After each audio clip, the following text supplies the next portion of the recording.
So I just got done reading Fish in a Tree by Lynda Mullaly Hunt, and I wanted to share with you guys the letter the author writes in the back and then the discussion questions.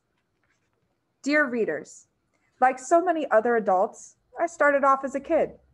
I was typical in a lot of ways, being a girl whose companions were often her older brothers or a neighborhood full of boys. I became good at climbing trees, skateboarding, and basketball. On a skateboard or holding a bat at the plate at the bottom of the ninth, I was confident. I felt like I could handle, even excel at what I was doing. But sitting at a school desk was often a different experience. I remember sitting back and scanning the other kids in class, wondering why I couldn't be more like them. How were they able to do their work so quickly? By the time I was Allie Nickerson's age, I remember sitting at our dining room table, staring at our brother's high school textbooks and wondering how I would ever get through. Like Allie, I wondered what would become of me. Then, as a sixth grader, I was placed in a class with Mr. Christie, who would later serve as my model for Mr. Daniels. Little did I know he would change the path of my life. Why? Because he changed my perception, how I viewed myself, and that was so powerful. My perception was that the other kids were just better. I learned later that they weren't. Being better at taking tests didn't make them better, it just made them better test takers. But at first, I let those negative thoughts steep in. I began to assume that I wouldn't be good at things, so I went through a time where I didn't try as hard as I could. I just figured it didn't matter. However, Mr. Christie had confidence in me. He had me tutor younger kids. He handpicked books for me to read and helped me move out of the lowest reading group. He smiled when I walked in the room. After a while, I began to mirror his confidence in me and left his class ready to set the world on fire. We all have both our special talents and areas where we need to work a little bit harder. Honestly, I've learned much more from and have ultimately been successful because of my failures. Things will not always be easy. Sometimes we do fail, but it isn't failing that makes you a failure. It's staying down that does. The ability to stand up, brush yourself off, and try things again is a huge strength. It's something that will take you very far in life, very far indeed. If you develop a habit of standing up and trying again, just imagine the phenomenal things that could be in store for you. Thank you for picking up Fish in a Tree. I do hope that you have enjoyed meeting Allie, Keisha, Albert, Mr. Daniels, and the others. And remember, great minds don't think alike. Take care, Lynda. So that's what the author had to say. I chose this book because I also have dyslexia, and I didn't know for a very, very long time until I was in college. And it wasn't until I found out that I was dyslexic that I figured out that I just learned differently from other people. And what's really fantastic about it is that, yes, it does take me a lot longer to learn things, but usually because it takes me so much longer, I end up understanding it a lot better than other students. I use a lot of colors and pictures when I study. If I make lyric notes about a song I was memorizing, I went to music school, I would draw out every single lyric and I'd make sure every different line was a different color so my brain could associate it with a different measure.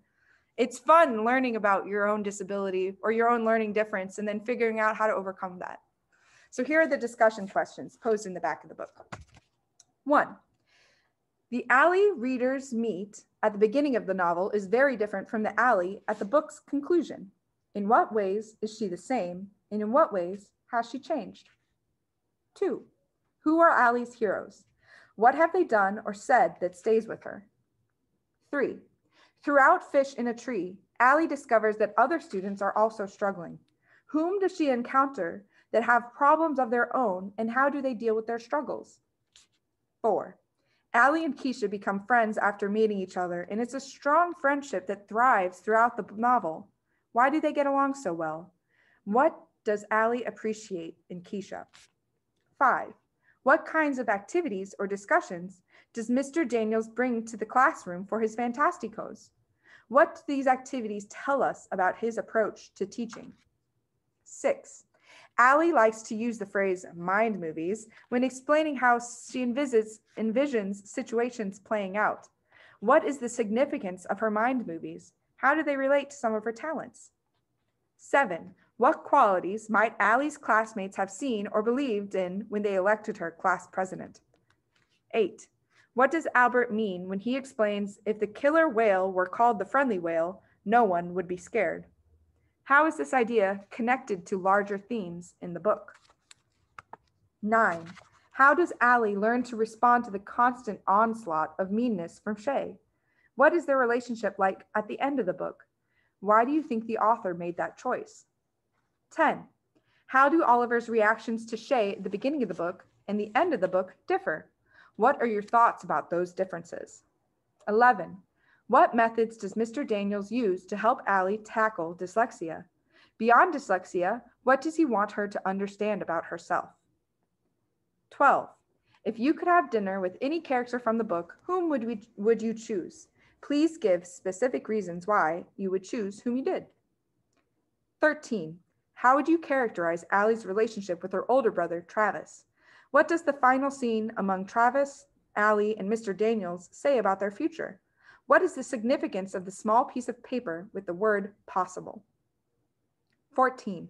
Why is the quotation in Principal Silver's office important? Why is this important for Allie to see? 15. The title of the book, Fish in a Tree, is mentioned at one point in the text. Mr. Daniels refers to a well-known saying, "If you judge a fish on its ability to climb a tree, it will spend its whole life thinking that it's stupid." Page 159. What does Mr. Daniels mean by this? Why might this phrase have been chosen as the title of the book? Thanks for listening.